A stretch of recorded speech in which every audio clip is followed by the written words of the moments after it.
On this episode of Narcissist Apocalypse, we talk with a survivor named Aubrey. And Aubrey was in a toxic relationship with a narcissist who loved to isolate. It's a story of pettiness, being trustworthy, nuanced lies, and bullying children.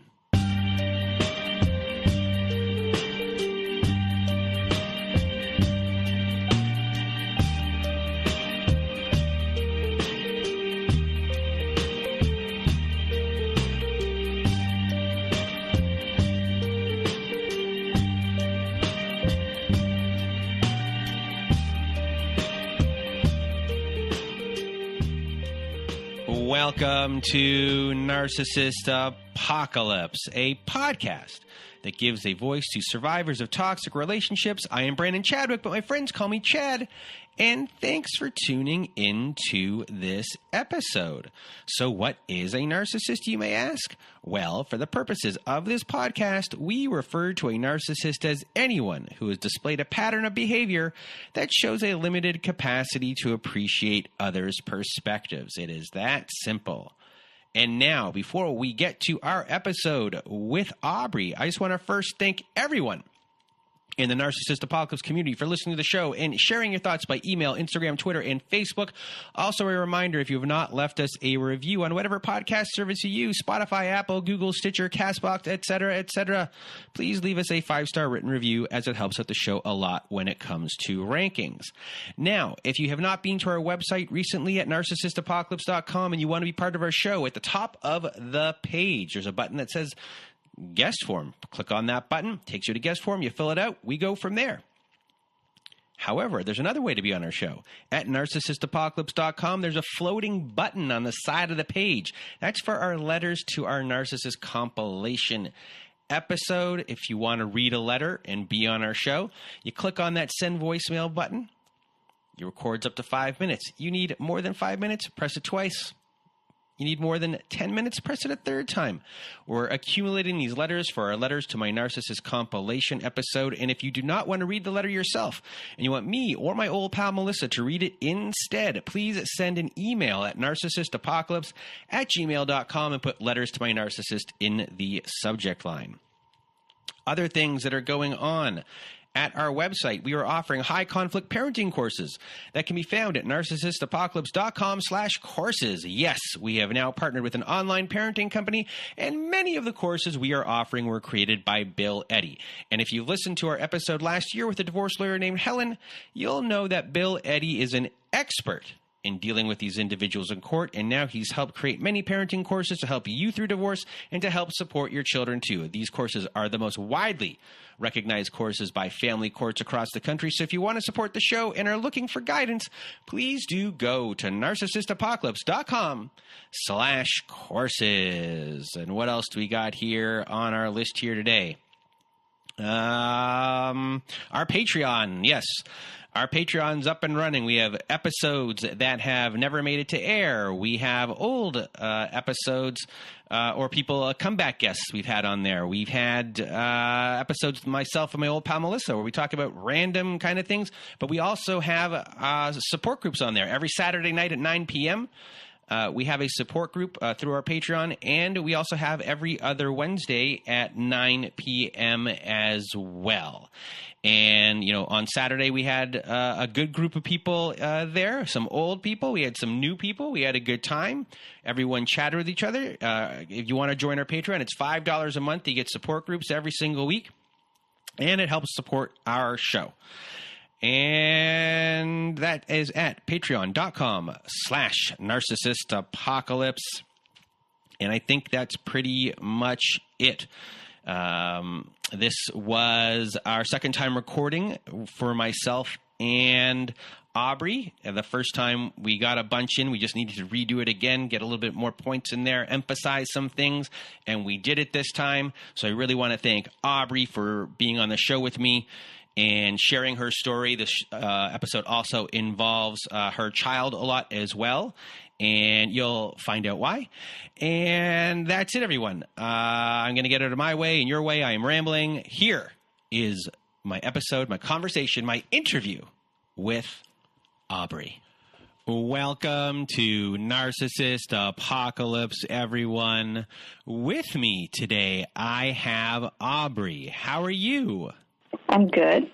Well, I just want to thank you for being on the show with me today. We're about to tell your story. It's a relationship story, but the story also involves a discussion of your son because he had to go through bullying from your ex as well. And most of the bullying was done in a way where you didn't know it was going on. And it's an interesting part of your story and your experience with your son and this relationship as well. So thank you very much for being here with me today, and I'm just going to get out of my way and your way, Aubrey. The floor is now yours. Okay. So before talking about my ex, just to give some background on me, I grew up in a big family. There's 5 of us in my family, and I'm the middle child, and I was my mom had been married before with the top 3 siblings, and then so I was my mom and my dad's first child together. And I was never a problem. I think I was probably the easiest kid in the family. And it was just I never really when I look at all of us collectively and think about growing up, it's I think I definitely had it good. And I was a valedictorian, I never got in trouble. So I was just very trustworthy with everything too. So after high school, I had gone to college for a couple of years, but then it wasn't really working out because when you get to college, people don't make sure that you're doing things, and so you can kind of just miss school and fail. And so it was well, clearly I shouldn't be doing this. I'm just wasting money. And so I had decided to join the military at that time because I didn't really know what I wanted to do. I kept switching my majors, and I was well, I'll just do this for a little while, and then and I'll either love it and stay in, or I'll get out after I'm done. So I was in the military for 5 years, and I had gotten married while I was in, and I had my son at that point. And then I only did my 5 years. I was definitely ready to get out. And I moved back to where I had started college to finish my degree. And then my older sister and I at this time were pretty close friends, and she had moved back to the Northeast. And so when I decided to go to grad school, I wanted to look for schools that could put me closer to her because we just really enjoyed being around each other so much.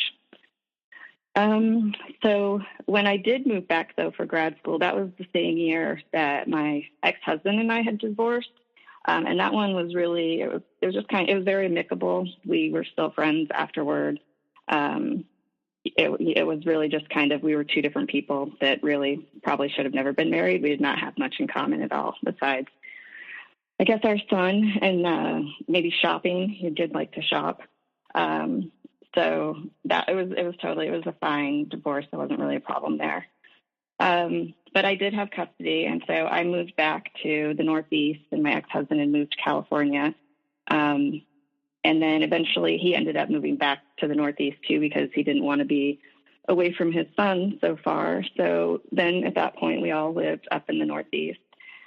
So after I finished school, or while I'm in school, at this time I buy a house and I have my own car, and my mom and my younger sister and I all live in this house that I bought. And then eventually, my other sister and her 2 kids would move into this house too. So we were all living together, but at the same time, I was also having to drive an hour and 10 to 20 minutes every day just to get back and forth from work.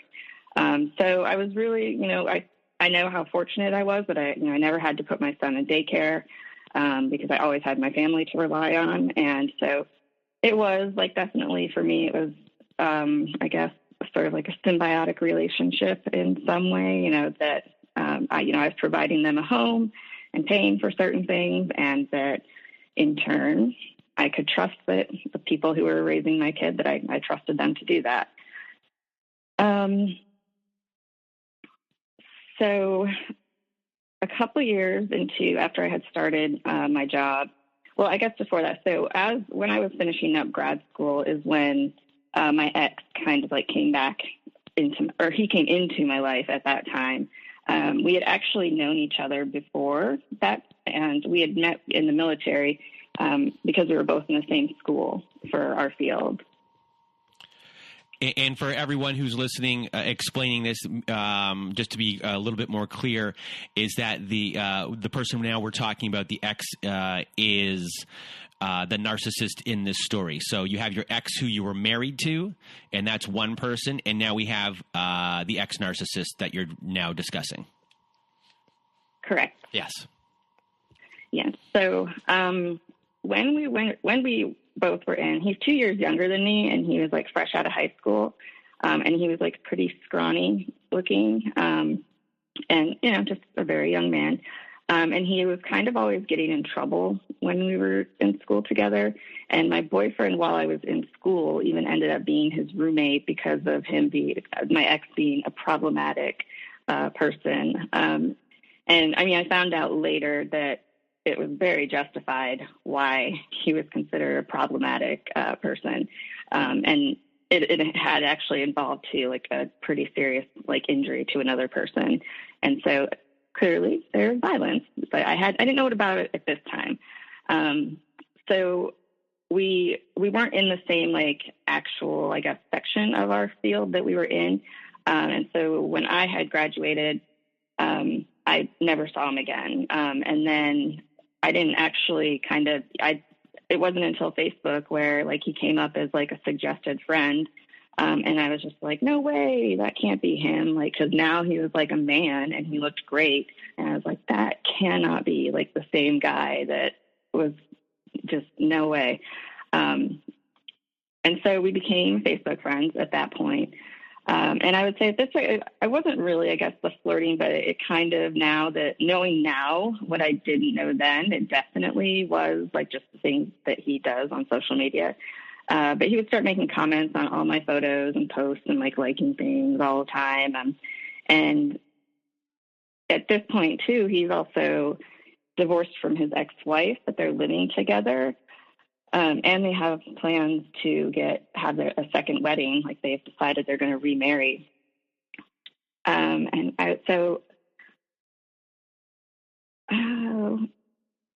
guess, I'll talk. I think this is an appropriate place to put in, like, I guess, like what happens here in my head as far as timelines go, because at this point, they do get married again in like 2010, I think. And then he had started seeing somebody else. And so you're not allowed to do that when you're in the military, especially because he was a superior and she was a subordinate. And so he ends up getting in trouble for that. And like, he has to go to like the military prison and all of that stuff. And the reason that he had even any of that was because of his ex-wife had actually reported the affair on him. So he goes to jail. And then while he's there, the person that he was in the relationship with, that he had cheated on his wife with, has a new relationship, and he has like no idea that they are together anymore. But this also puts him in a place where now he has nowhere else to go or to stay. So he just packs everything he can fit into his car and just moves back to his parents' house. And so it's down like 2012 when he gets back onto the East Coast, and he lives about 2 or 4 hours away from me.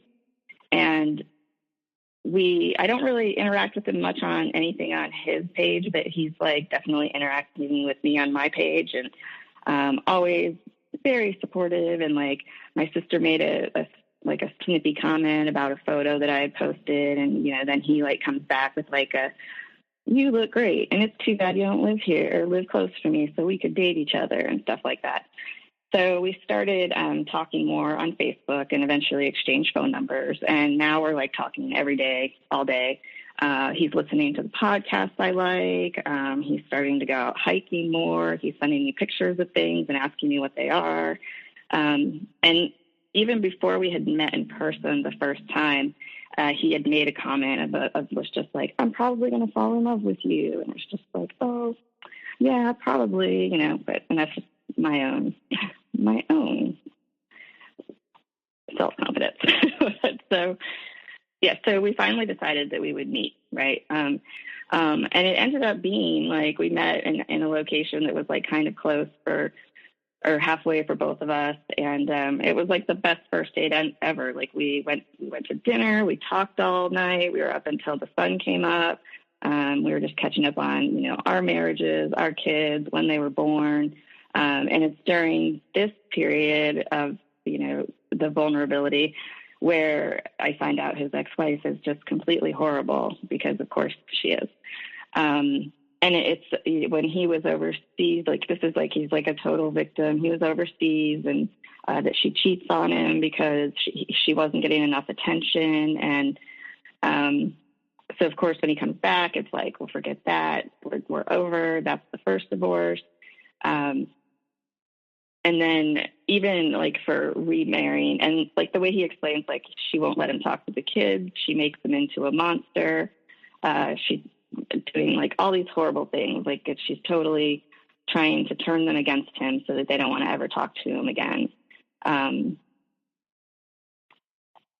Yeah. And their first marriage was similar to me and my husband too. Like they just did like a justice of the peace type of thing. And he had like never told his family about it.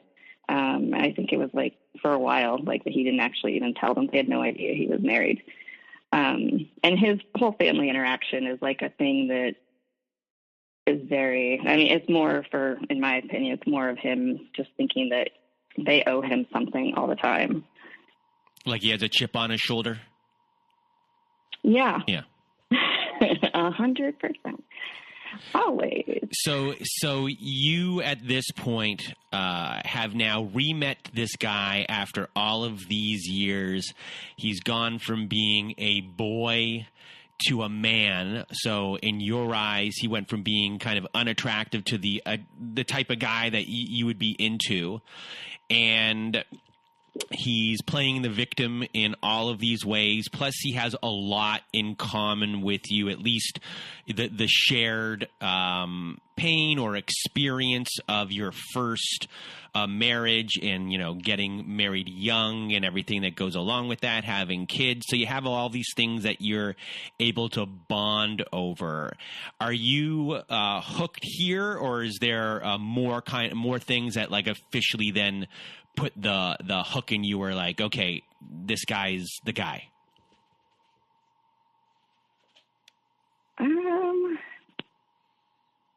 I would say I was probably hooked at that point. Okay.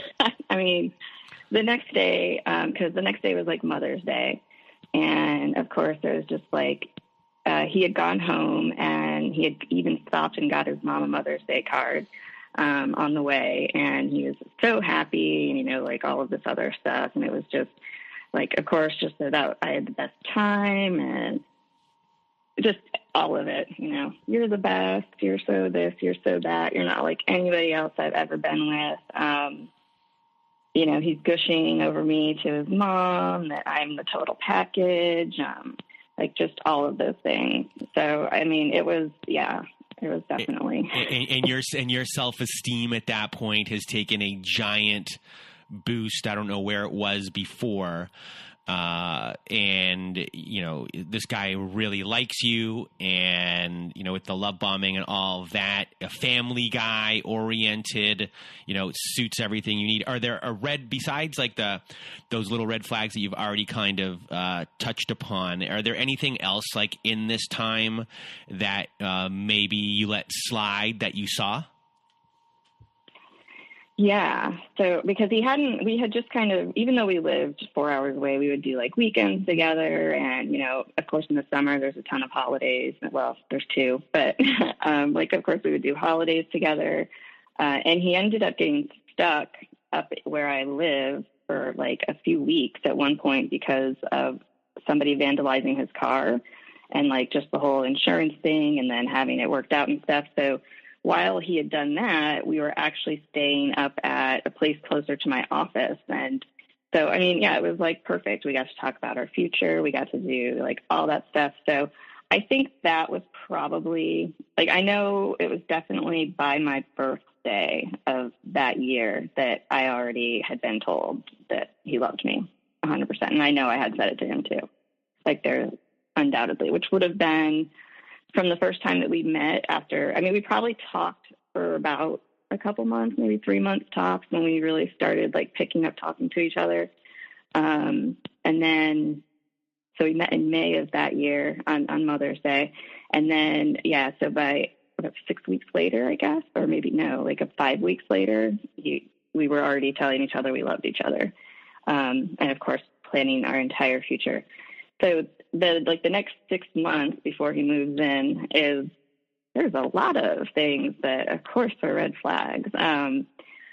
So at first, my mom and my dog didn't really like him. And like every time that he would come stay up at my house, I would have to like wash all the bedding and vacuum everything, because he does the same for me with his cats because of my allergies. But he just didn't like my dog, and that's why he didn't want her in my room or on my bed.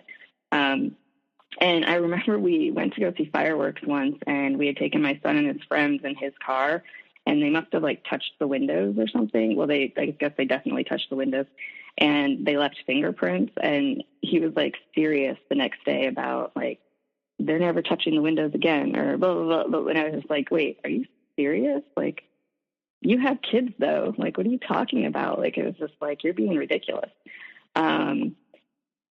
And then he would go through my phone while I was sleeping, which he would use against me, as far as just like, you're not telling me the truth about this or that. But yeah, so he had gone through my phone, and I had to like ask somebody else, another man who had helped me with putting together a couch at one point, or taking it apart, like, hey, where did those screws go? And he was like, he waits till I leave his house, and I'm like an hour away. And then he just starts texting me about, did so-and-so help you find your screws? Did he come over? And it's just like, oh my God, no. But I felt like crap because, you know, oh my gosh, he doesn't trust me. And I can't believe he went through my phone. And why would I do that? I'm not, you know, like, this is amazing. I never would want to do this or like ruin what's happening right now. And that, yeah, he was always like, he would be jealous of any of my exes that, like, at all, and like would always want to know like intimate details of those relationships. And it would like, I would always just be like, why are you asking me this? Like, why do you care? Who wants to hear these things? And he would just brush it off that like, he's always been that way with everybody, and he just wants to know everything they've done and stuff like that. And I'm like, whatever, like, fine. And then there was, you know, like his ex-wife at one point had, when he told her, like, I'm ready, like, they weren't divorced officially yet because neither one of them had the money to file for it. And then by the time that he was just like, I want a divorce, I've met someone new. And then she told him to tell me good luck. And I was just like, well, what does that mean? Like, I don't understand that at all. And then even his mom too, like when I was talking to her once, she was like, yeah, he's great now, but that's just now. And it was like, no, I don't think so. I think that I just know him in a way nobody else knows him, you know, and that, you know, even though he can be an asshole sometimes, like, you know, he also, like, it could, you know, who knows what he thought while he was overseas. And like, you know, at this point, I don't feel like I know probably enough about anything to actually know much about whether he is just always this way or not. And so when we talk about things like him going through your phone and, you know, stuff with the guys in the phone, and he's being controlling, because, you know, that's what it is. Your thought process during this time is, let's just wait and see. It's early. Like, maybe this will stop, or, you know, this is just kind of what's going on now. This might change. And, you know, because of everything that has already happened, you're like, you know, everything's so good. Let's just put this aside right now and hope that it doesn't happen again. And I would say that it didn't really. Because of course I wouldn't do things that he didn't want me to do if they made him so uncomfortable or feel like I didn't love him or whatever. And I think that the only other time that it really ever became relevant after that is that when I got moved onto his cell phone plan, he was able then to see like our timestamps on our text messages back and forth to each other.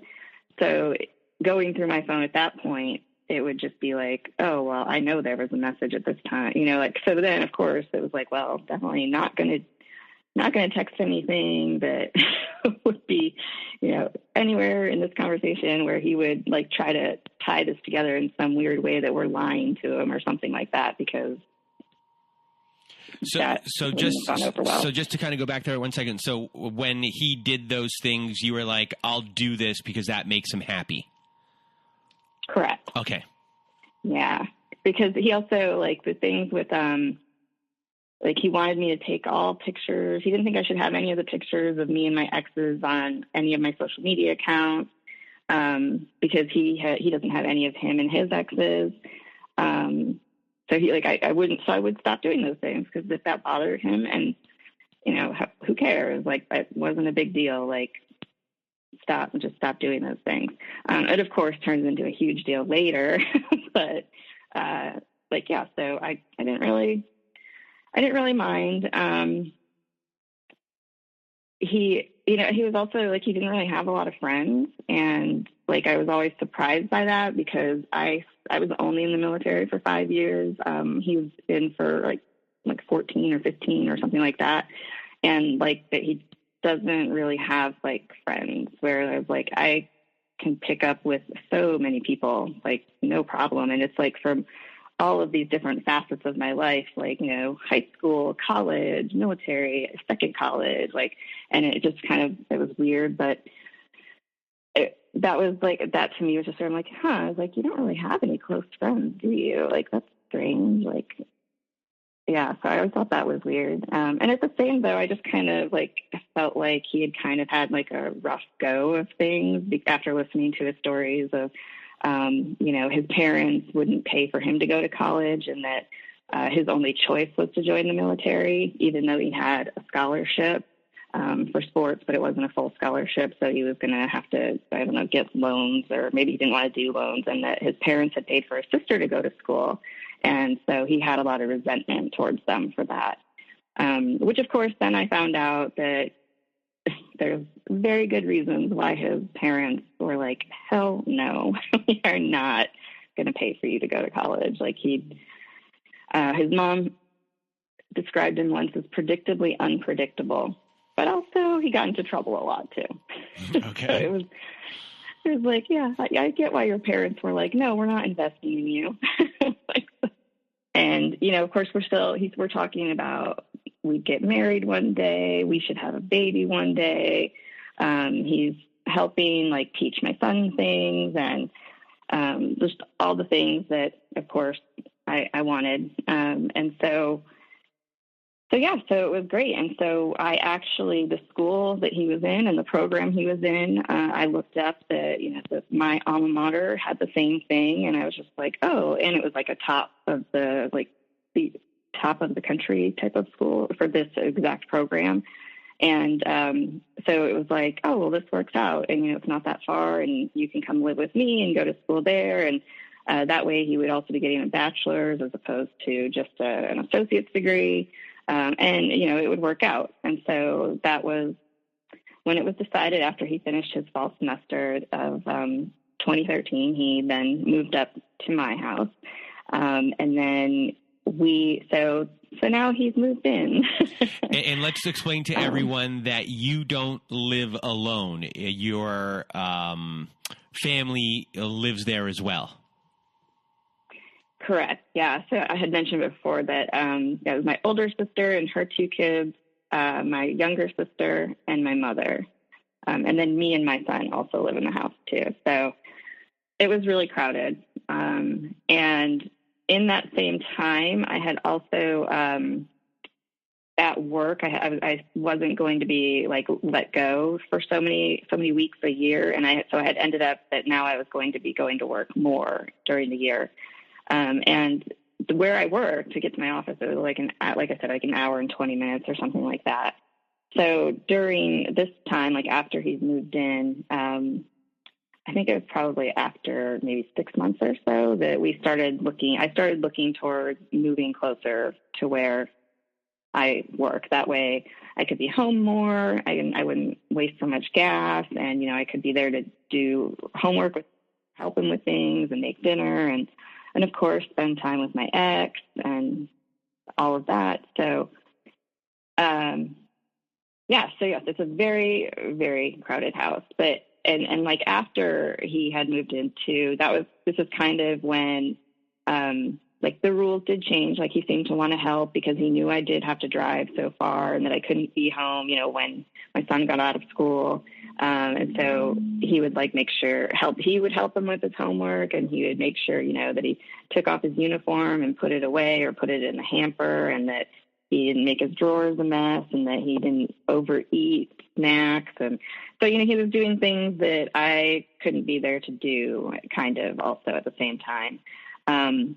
But making it also kind of like rules too at the same time, like how long, he can be on his Game Boy thingies and things like that, or watching TV, and what time they should go to bed, and like just all of those things that it was, but at the same time, it was a thing, like, it was like, yes, structure would definitely help. And there are a lot of us in this house, and if we just all did what we wanted and left stuff everywhere, it would be a mess and things like that. So it was really crowded when we lived there. And one of the things he started doing after he had moved in was that he would like take pictures of every time he did something he wasn't supposed to, like shoved his shirt in the drawer and then closed it, but it was still hanging halfway out of the drawer, or finding trash in his backpack, or like anything like that. Like it was just like, and I think even during this time before we moved out of the house with everybody, that he had messaged me at work, and it was just like, if I ever leave you, it will be because of your son, just because he's initially my son was great and all of this stuff. But then after he moved in, it was like, oh my gosh, he's the worst, and you're the horrible mom, and like stuff like that. So that was, and I think that I probably had even admitted to him, like, how I am fortunate, that I always felt very fortunate that I was able to go to school and have my family support me the way that they did with my son. But at the same time that I kind of had felt bad that I couldn't be there for so much of it at the same time. And like, especially in the summer, because then too, when I went from like being in school, where in the summer, if I did field work, I was just bringing my son with me all the time. And so it really kind of changed that, I didn't really feel like I was being a responsible parent. And so he knew that about me too. And I like thinking about it, it's like, I wouldn't be surprised if it was used against me after admitting it too. And then that was the other thing, while we were living together before we moved out, from my family, that, he had given me an ultimatum, because everyone was on my cell phone plan, at the time. And he was like, if they're not off your cell phone plan by this date, he was like, I'm breaking up with you, or like, I'm done. And I was just like, what? Like, really? And he was like, this is like for your own good. You're doing too much. They're not pulling their own weight, like all of this stuff. And like at the same time, I had talked to another friend of mine, and I was like explaining to her like everybody who lives in the house, and like the problems with my sister and why she had to move in, and that my mom was there, and my other sister, and she's, even this friend was just like, wow, it's really nice of you to take care of them all that way. And like, so it kind of had validated sort of like, he's not wrong. Like maybe he is helping me, we didn't used to all live together like this and rely on each other so much. We all had our own cell phone plans. We all had our own places to live, our own things, and it was like, yeah, so like, that is totally normal. And that's the life I want back. I don't really want to live a life where I live with 7 people in my house and it's chaos all the time. So he used this like kernel of truth to get your family, to move, to get them off the plans, and also make it seem like he has your best interest at heart, that you need to be this more independent person and everyone kind of needs to separate and he's on your side, where really in reality what was going on was, he's exerting, a form of control and also isolating you in a way from your family, or getting them out of the way so they can't put up a stink of seeing day-to-day things. And also in this process, he has isolated you in a way, or wedged himself between you and your son. And, eventually we're going to get to, because your son eventually plays a way bigger role in this story. So, and as far as the abuse goes, so after that, your family moves out, and now it's just you, him, and your son. So once that happens, how does everything at that point start to change? So I guess initially, so we find this place and it's kind of crappy. And so we paint it and we change it into something familiar in a home. We have a yard. He puts up a swing on the tree. He builds a fire pit so we can have fires at night. He sets up an area for the gardens. It kind of seemed great, except now, because we also didn't have my niece and my nephew around, because that was always a thing too. That was a conflict in the house, was that why does my cousin get to do it, but I don't get to do it, kind of a thing. And, so it was just oh, of course, so this is another reason if we move out, this won't be a problem. We'll follow the rules, and there won't be any more of this, it's weird. Why does he get to do it and I don't get to do it?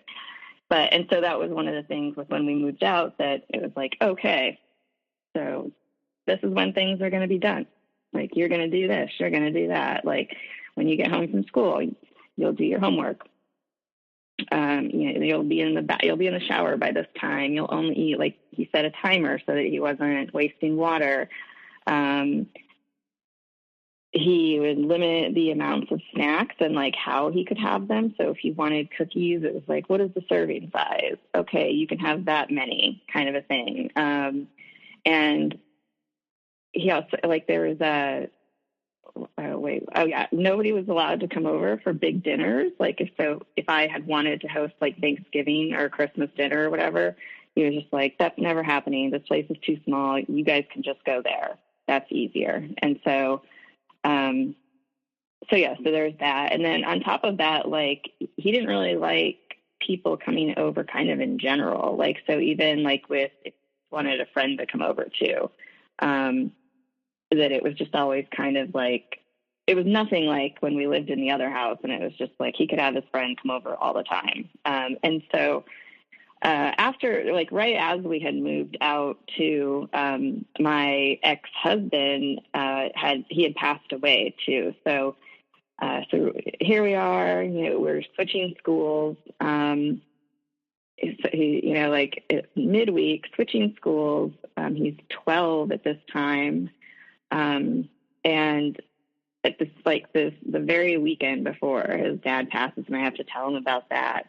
And so it was again, it was just, I felt oh, and now we're going to move out, and it's going to be great. And my ex is going to be this father figure, and, and I want a family. And that was something that he, of course, had said he wanted to. So I think that we felt that when we did this, we would now be a family. And that the only reason that we weren't that way was because, of course, we had to live with all of these other people. And that just was, too much. So that was how we had felt at that point when we did. There was stuff that was just started happening, but some of it I didn't really know about. So he always be grounded constantly. And this was always a big, I guess a hot topic for us of arguments, because instead of so whatever the crime was that he did, who knows, it could be as petty as you didn't put trash where you were supposed to put it in this trash can. It never goes in this other trash can. So it would be something like that, or just something stupid, or if he forgot a homework assignment or something. And instead of it being just well, you're grounded, it was just the grounding would just keep stacking on top of each other. And like, it was like, oh, well, first you take away one thing, like whatever it is, you can't play video games for your hour that you're supposed to get a day for a week or something. And then it's, well, now you also can't watch TV for the rest of the week because you did something else, right? So it's just like the punishments of, just for me, I felt like was just always kind of like sort of trying to make him just be alone all the time. Like he didn't like it when we would leave to go for a hike on the weekends, and sometimes my son would come with us, and then like eventually he didn't want to really come anymore because he wasn't allowed to talk in the car. He could like listen to his, like he had like a little iPod thing that had like videos on it and stuff. So he probably saw the same however many episodes of Jimmy Neutron and SpongeBob like a million times. And he could listen to music because we agreed that nobody should ever have music taken away from them. So he wouldn't be allowed to talk. And then if we were actually on the trail hiking, he didn't want to hear nonsense about, doesn't that look like a wizard stick from blah, blah, blah, or something like that. Like that, he just kind of like wanted him to grow up always. And, so eventually he didn't really want to come hiking with us anymore. And not to mention just the whole, like every time, I used to hate that he would do this. If it was just he and I out hiking, he never would usually take off and like be gone the way that he did every time we're hiking with him too. It was just like, well, I'm out of here. Right? I'm going to leave you guys back here. And it was usually just because he thought that we would move slower and that we were talking the whole time and like all this stuff. And it was just like, oh my gosh. Right. So my son eventually was just like, he doesn't want to come anymore. And so we would go hiking by ourselves often and would usually be grounded during these times. And so I feel like I probably almost always was out of the house first. And then after I would leave the house, he would go through and grab like the TV remotes, the actual landline phone, and then, of course, like, I think we probably already had the game controllers. And so he would just make sure that he, like, didn't have access to anything at all and just lock it all in our room. And I didn't really find out about any of that for a while. And so recently... Sorry, I interrupt for 1 second. Just to explain to everyone that when... Aubrey would go hiking with her now ex before he left the home. Her son wanted to stay, and he would go inside and hide controllers and hide a bunch of things, move things around so people couldn't find them. But you really didn't know that yet. Right. Yeah. Yeah. So, and then when I did find out, it was just like, and the reason with the phone that he would take that away is because my son would sometimes call us to find out where we were, to know like if he needed to like make a frozen pizza or whatever. And like, so he didn't like that he would call me all the time. And he's like, what, he's just a scaredy cat. He calls you all the time. And I was just like, I don't think he calls me all the time. And like, isn't that what kids are supposed to do? Like, what else would he do? So I have a bunch of questions, and I hope you don't mind that I'm interrupting. So as far as, your son goes, I'll try and ask them all at the same time. As your son goes, is he voicing to you like this isn't right at all? Like this guy is like doing these things to me, like you're not seeing these things, number one. And two, have you started to realize at this point that your ex really likes all of the attention from you. Like, he doesn't want anyone else to get attention. And like, he is, you know, if someone's going to get attention in this family, it's going to be me, not even this child. And he's kind of making a way here, or he's put a wedge between your family and you. Now he's put a wedge between you and your child. And, you know, unbeknownst to you, these things kind of might be going on. So can you kind of explain like that kind of dynamic of this point of the story? Yeah, I mean, I'm sure he was somewhat aware of things, because some of the other things, as far as like the attention part, was that my ex didn't think that me and my son should like sit on the couch and watch a movie together, the same couch, and like have a blanket on us and stuff like that, because we had two couches and there was no reason for him to sit right next to me on the couch. That was always a big thing. And like, it was almost like we would get like I don't know, felt so much that way, but, like, definitely it was kind of like a shaming kind of a thing. Like, I remember I took a picture of him once, like on his first day of school for whatever grade, probably 8th at that point.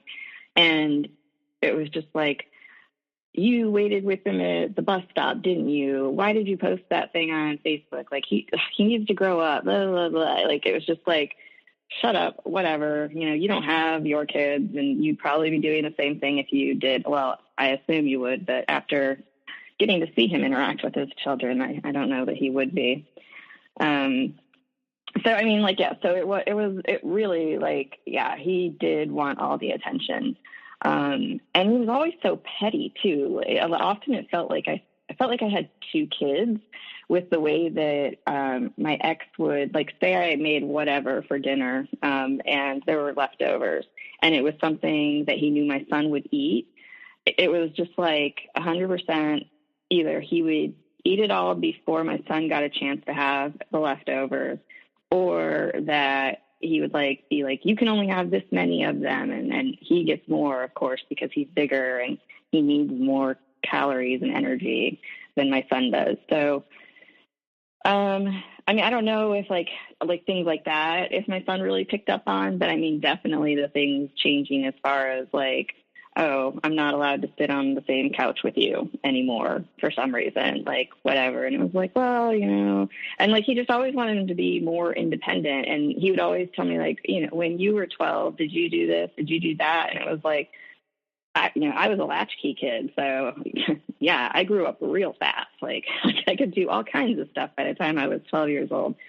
But the world changes, but like, at the same time, it was just like, you're right. And I don't like that he has to be so reliant, and I should be helping him become independent and stuff like that. And so yeah, so that was like another part of just sort of, I guess, like, yeah, putting like a wedge there, trying to have me look at him as more of like not a kid, and as, you know, I guess a young man that I shouldn't have to show affection towards at all.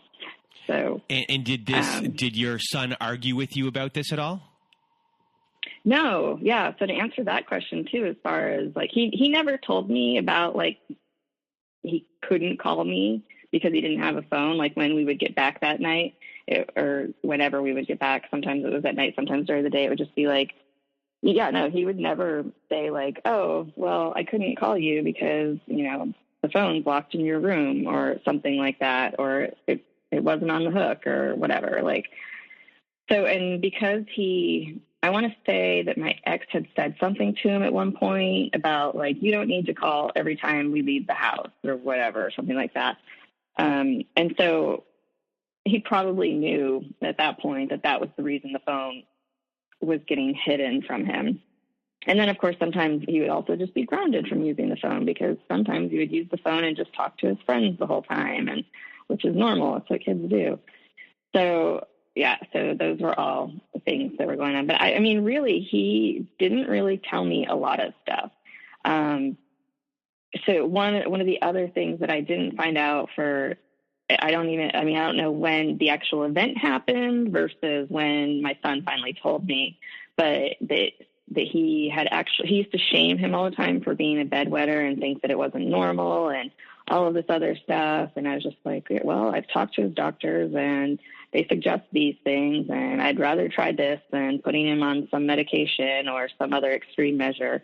And that he, of course, and so there was, of course, rules that if he did wet the bed, he was supposed to get his bed sheets, wake up, get his bed sheets off, put on the clean set, and then have it in the hamper so that way when he got home from school the next day that he could put it in the washer and take care of it and all of that stuff.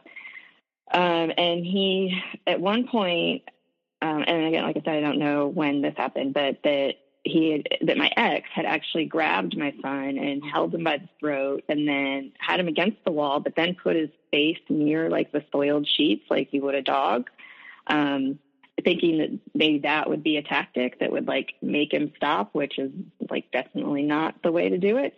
And I don't know told me, but I did like immediately. I was just like, no, like you don't get to do that. Like you don't get to be this rule maker and never be like the supporting father figure type at the same time. You don't get to just be like, do whatever you want kind of thing. And, nobody should touch anybody else's kids anyway. So that was like another part of it when it was just like, yeah, that sucked. And he never did touch him again after that. And so, that was the bully, like the outward bully has now shown himself. Kind of before there was this secret bullying kind of going on, and now really, a physical outward bully showed up within the household at that point. Right. And then so things would be like, instead of, if it couldn't be physical punishments, then it would be like, well, clean your bathroom or go do this or do that. Like, because you, like the one time I know we made him rake the leaves in the yard. And we had like these 3 huge ash trees, like when they lose their leaves, it's like all at once, it's everywhere. And he had done the leaf raking like the day before. And I think they were still in bags on the lawn. And, my ex was like, oh, well, he should have to rake all those leaves up again for lying and not doing what he's supposed to do. And when we got back home, and after my son saw that like the leaves were spread back out all over the lawn, he just like started crying and he was like, no way. Like I'm not going in there. This is ridiculous. Well, like I'm running away. I'm not going in there. And so at that point, we did go in the house and the 3 of us had like a discussion, which I feel like this is often what happened if there was a disagreement of something, or whenever, I guess mostly if I got emotional, that like, of course there was this conversation and we all just need to be more respectful and we need to communicate better. And that was kind of always where it was. It was like, we're going to do things different. Like, it's not going to be that way anymore. And that clearly the way we're doing it isn't working. And we'll do this, we'll do that kind of a thing. And everybody has a voice and stuff like that. Which, I mean, I still don't feel like that ever really happened. It always kind of came back down to like, but we say so. And so that's it. There was a time once that, and so the part of it all that was like, it was the thing that, it was always like, and I used to always say this to my ex too, is it's just like, you can't just keep doing bad. You can't just keep being like the bad attitude person always. And and it's not going to work out. Like the good times need to outweigh the bad because you're just so, because he would be really hot and cold and you never knew what you were walking into, kind of. I always felt for my son that this must have been the worst for him because he would come home from school and I wouldn't be home for like another hour and a half. And so he wouldn't know what kind of mood he was going to be in when he came home. And so it could have been, did he go through my drawers in my room and find something that he thinks I shouldn't have? Did I leave the shower curtain open too far? Did I leave toothpaste in the sink or get it on the mirror? Just like a nonstop like list of things that I can only imagine must have made him anxious every day coming home from school, especially if my ex was home at the time. And one time I had to leave for 3 days for training. And this was the first and only time that I ended up leaving him alone with my ex, because the first day when I left, everything was great. They were getting along. They were watching TV together. They played video games. And then the next 2 days, my son was just like completely on his own to like get up and go to school. And the only time my ex would really interact with him was just to make sure that he was doing the things that he was supposed to be doing at different times of the day, and for the time allotted that he was allowed to do things. And then he would just spend like the rest of the night in our bedroom with the door shut. And that, you know, of course, if my son wanted anything at this point, well, now he had to go and knock on the door. But typically if the door is shut, my son doesn't want to come knock on the door because you don't know what you're going to get. You don't know if he's going to be pissed off at you when he opens the door or what's going on. So that was always, that was the last time ever that I was just like, I always made plans with other families and stuff like that. I was like, never again. I was like, I can't believe this. Like, it was kind of like a real, and we had talks about it too at this time, because like, so we had been together probably like 2 years at this point, maybe. And like going into the third year, it was probably the worst year, but it was also like at that time, it was just like, you know, like wondering, like, you know, are you still on board for like the things we've talked about? Like, we're going to get married one day. And like, at this point, it was just like, and, you know, are you going to grad school? Have you made a decision about that yet? Like, you don't really talk about the future a lot. So it was like, you know, things were getting kind of, I guess, wishy-washy as far as that goes. And so, you know, and this was like one of the ways that he would get away with his lies, like, in just being sneaky, of just saying, just like, those are my plans right now.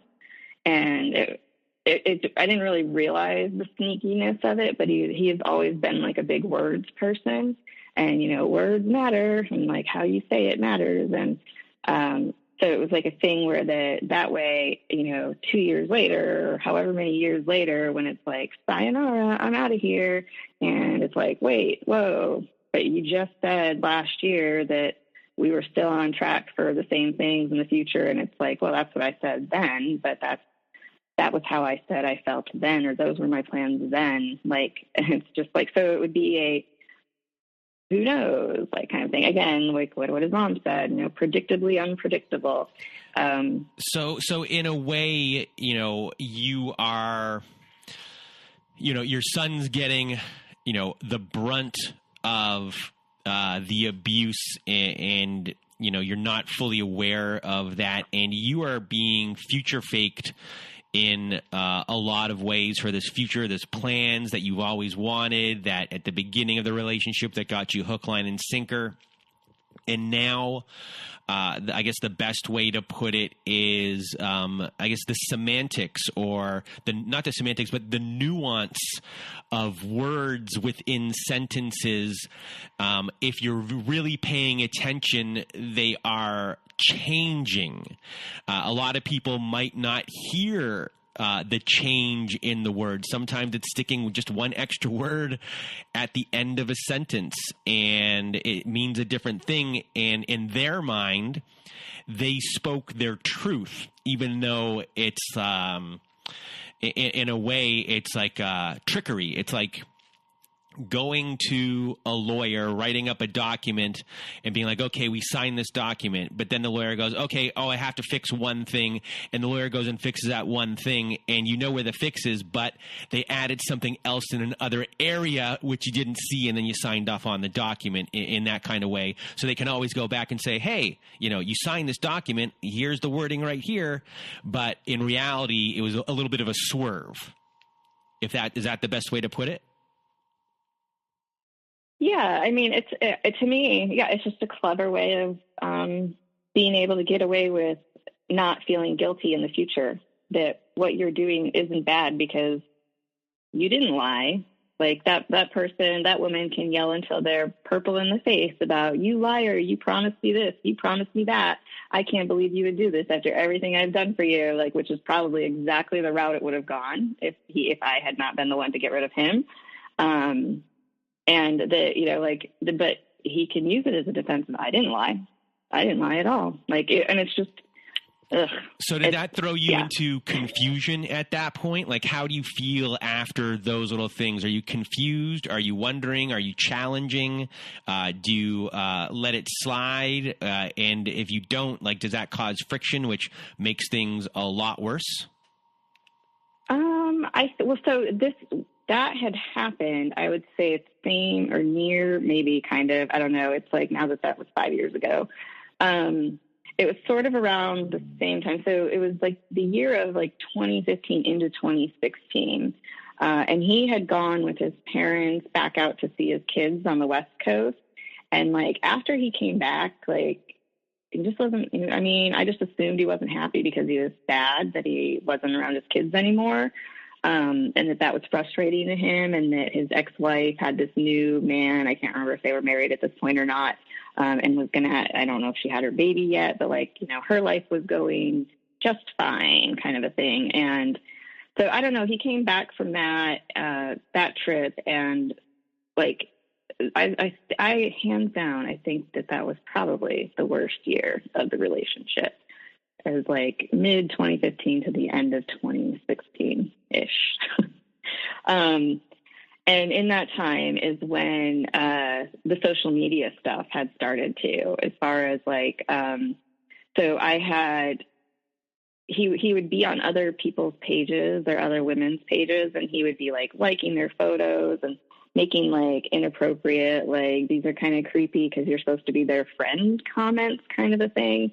And, and when I found that, being this invested into this relationship, because the whole time that we were together, like, I was paying for the rent. So basically, instead of my family being the people who I'm supporting completely, it ended up being him and my son. And so I'm paying the rent, I buy the food, I pay the bills. And one of the things that I actually, like, because he was getting GI Bill money to go to school, so he did have like some money each month that he was getting. And, you go to school, you focus on school, and I had said, send whatever you can to child support for your kids, like make your payments every month, because I know you can end up in jail if you don't pay them. And like, I, of course, don't want him to go to prison because we're a future. So, and like, I was just like, and I think he was making his car payment, but then, I think I even was just like, and I bet your mom will even, like, if you're because his mom would always be on him about, you need to pay child support, you need to pay child support.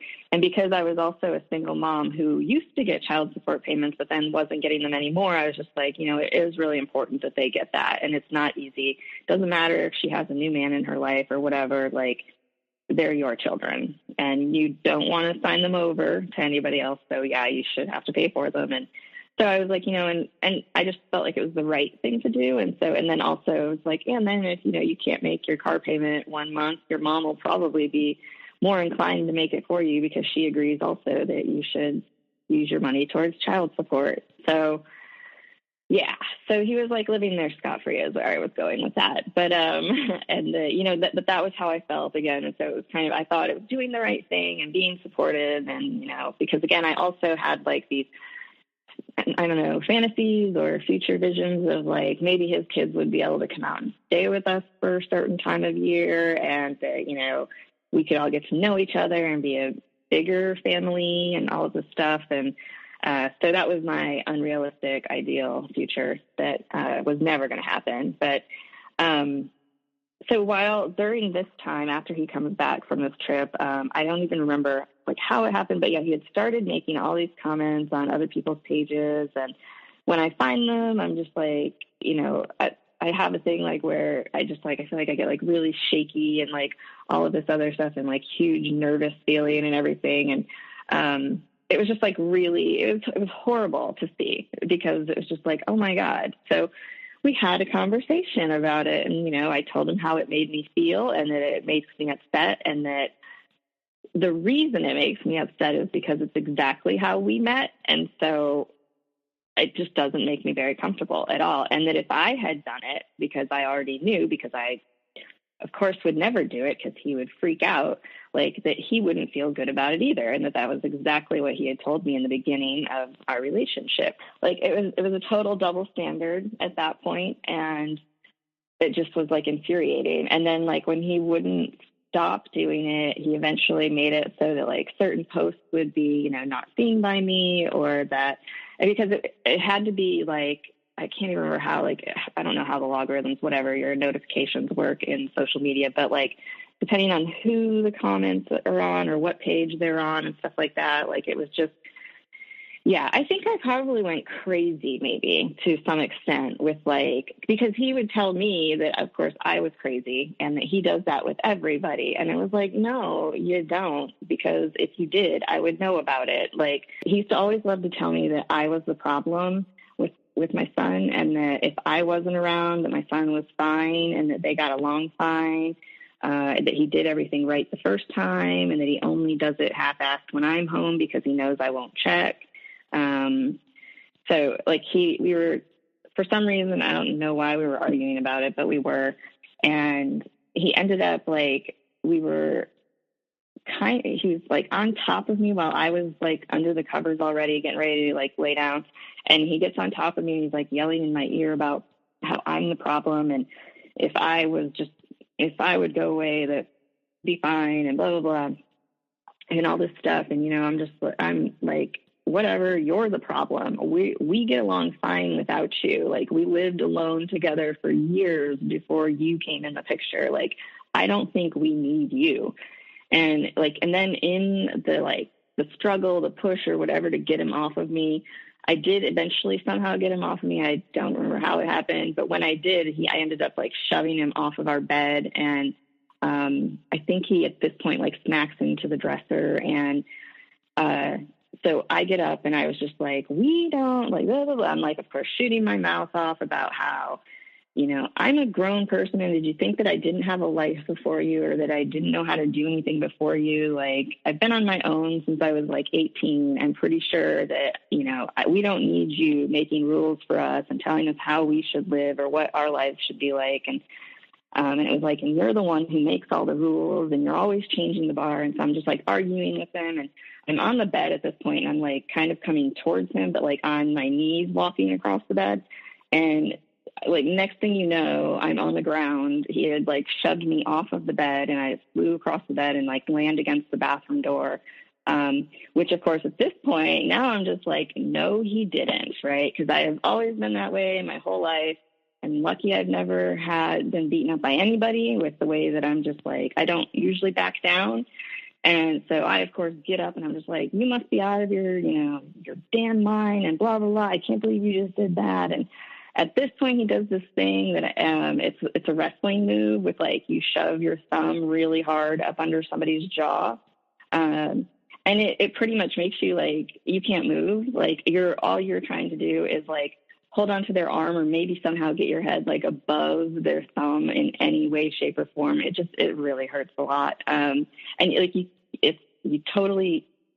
you'll walk wherever they drag you with that happening. Like, if you can't get their hand off of your face, like it's not great. And so he's doing that. And I know I was probably screaming. I know I was screaming pretty loud, and I was really surprised my son didn't hear any of this or wake up, because again, it was a trailer. And, so he like shoves me on the bed, and he was just like, you know, you don't know anything about getting beat up. And he's of course like telling me that he hopes that my next person beats me up, and so that I'll know what it's really like, and that he should kill me, but he loves me too much. And so I'm just like, oh my gosh, like, I can't believe this is like happening. And then, so he's still in his bad mood for however he even got into it, but he somehow always seemed to get into a bad mood with drinking. Like, it got to the point where it was just like, you know, it would just be like, maybe not interact.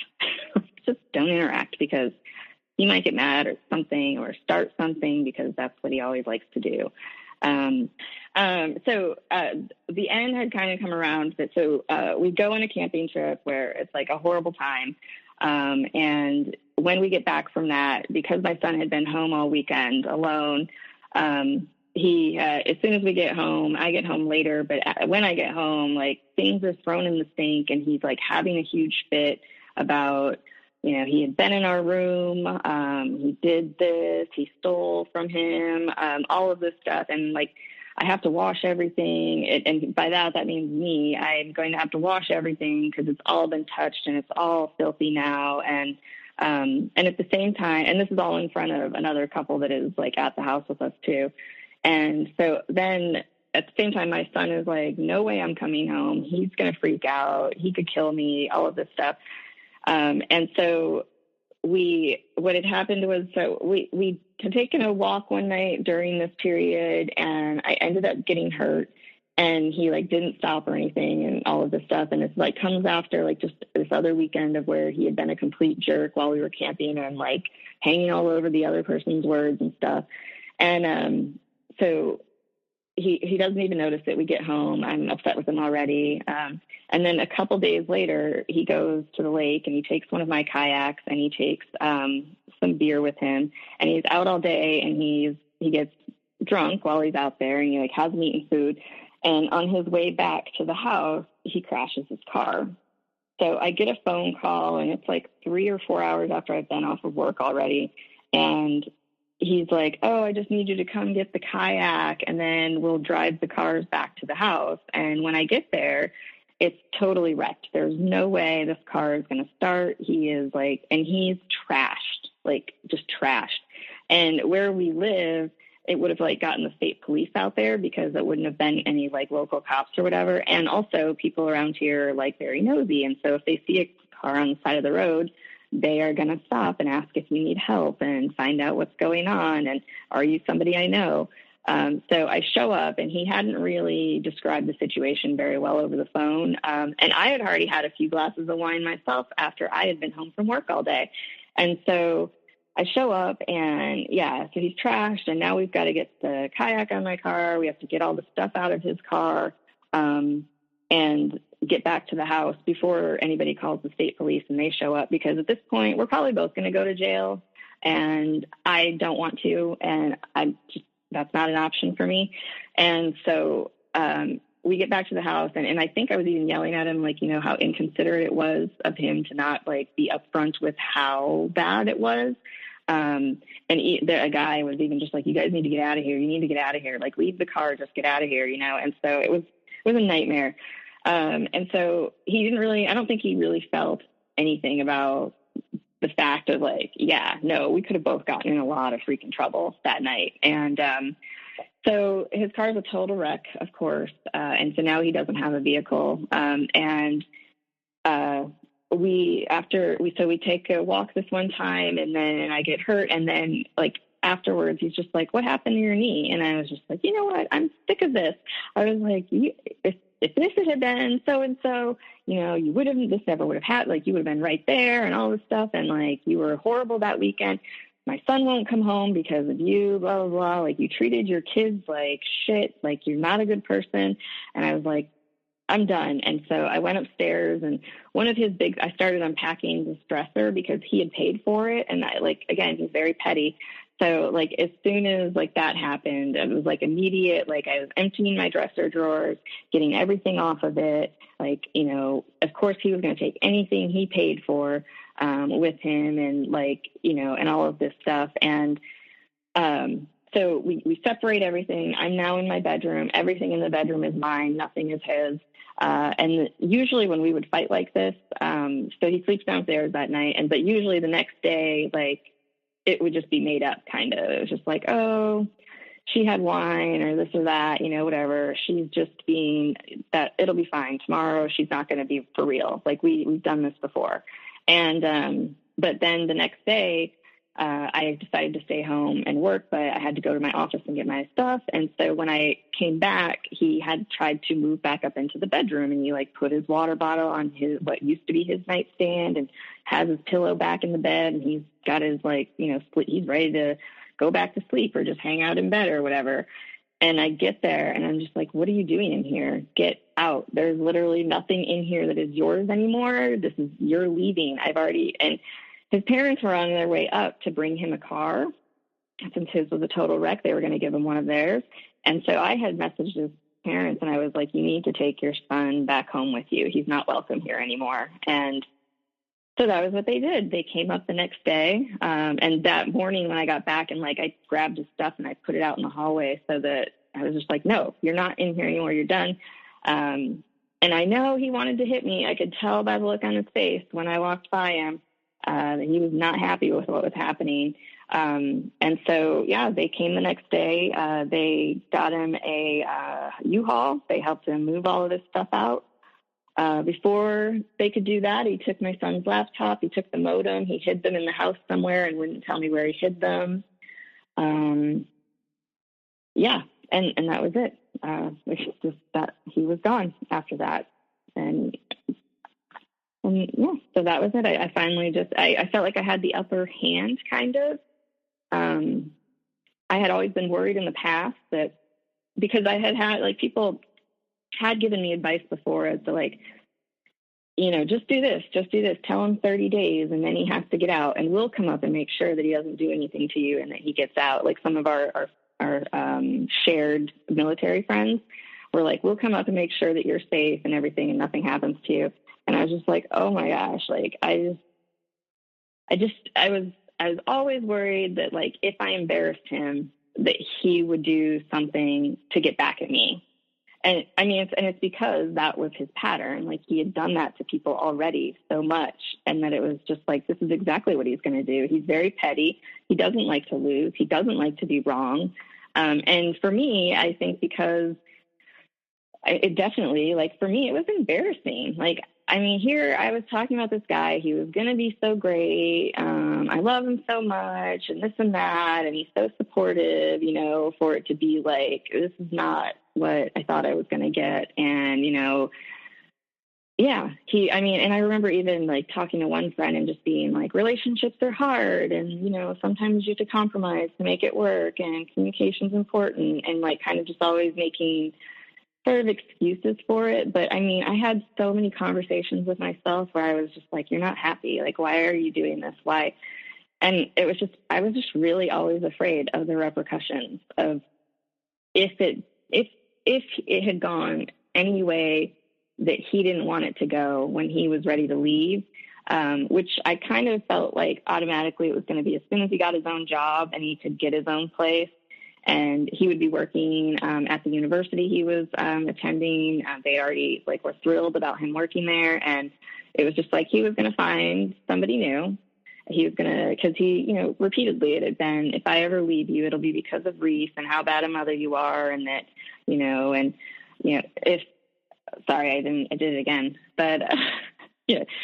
And, you know, I was also concerned that my son would never come home again if he turned 18 and was able to be out of the house and that he wouldn't be allowed to stay at the house if he came back and that it wouldn't be his home anymore, like that kind of a thing.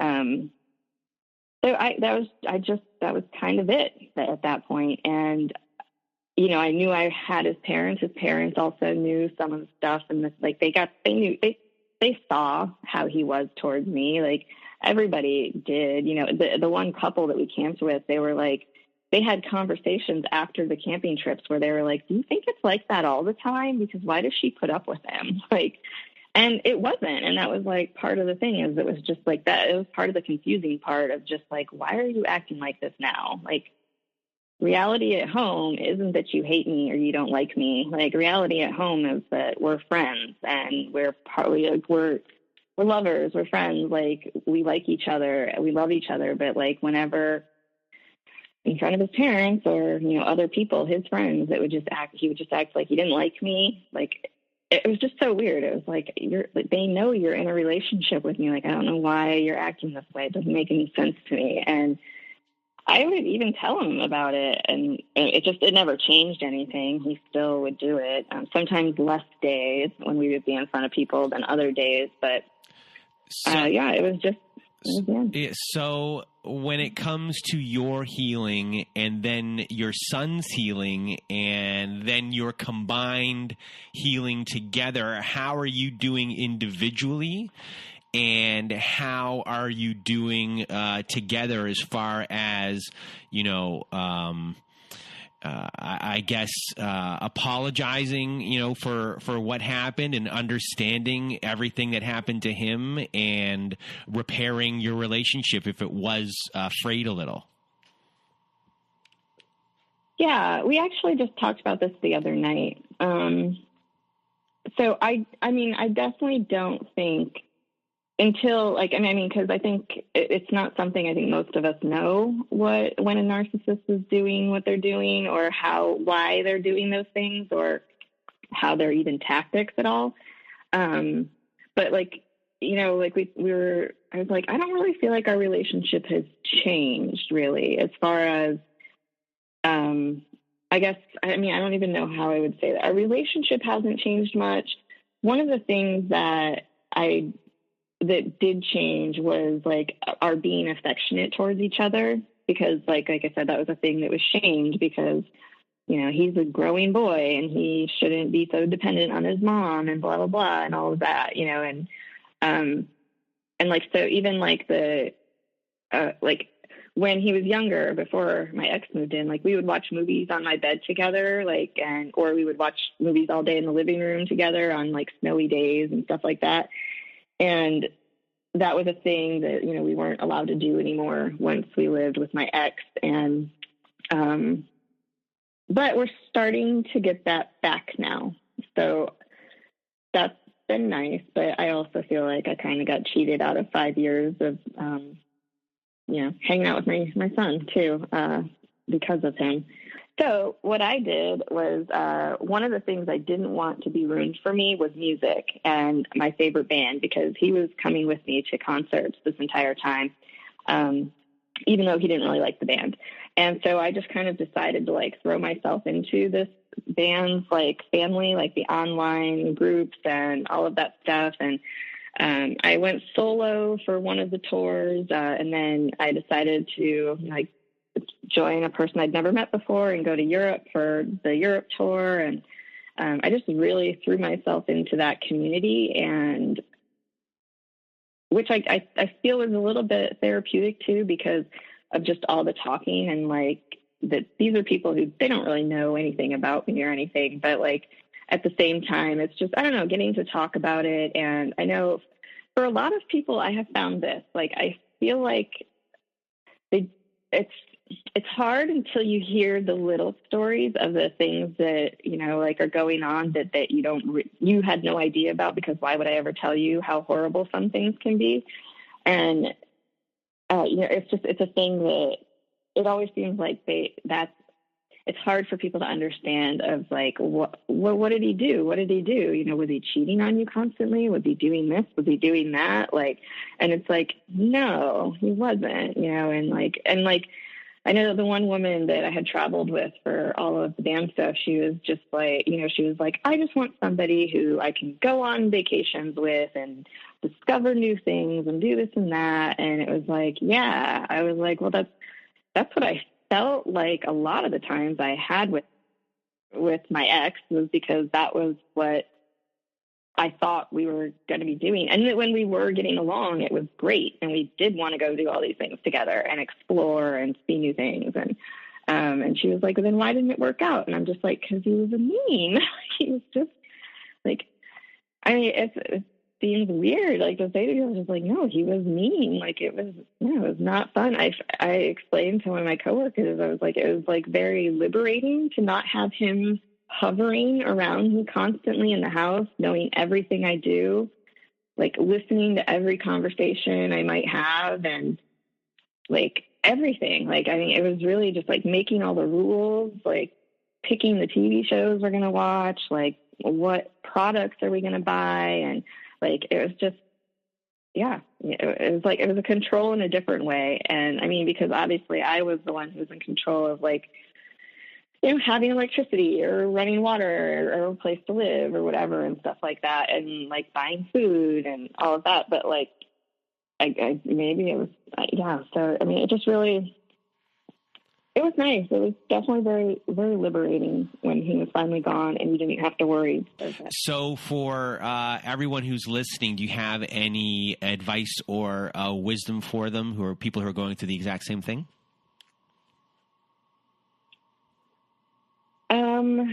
I mean, I think the biggest thing that I think is like that it's not your fault is the first part.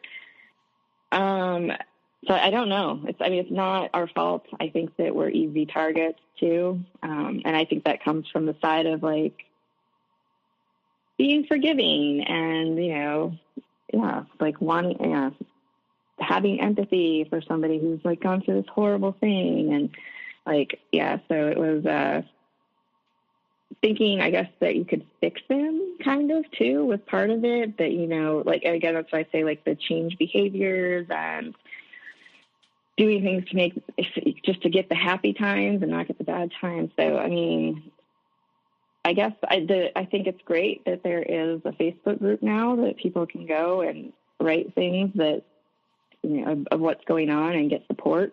That was another thing. There's a few other podcast groups that I feel like I'm in a cult with those people too. And they're just hugely supportive people. They're not mean. And like, it's,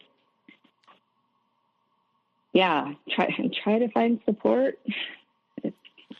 Well, Aubrey, I want to thank you from the bottom of my heart for being on the show today. So I know your story is going to help a lot of people. It's a story that, we haven't we have a lot of stories that are relationship stories, but, yours was a little different because it involved your son at the same time. So thank you for telling us a story that I'm sure someone else is going through the exact same thing right now, and you're going to help that person most definitely. So thank you for being here. Thank you. And for everyone else who is listening, I hope you have a good night.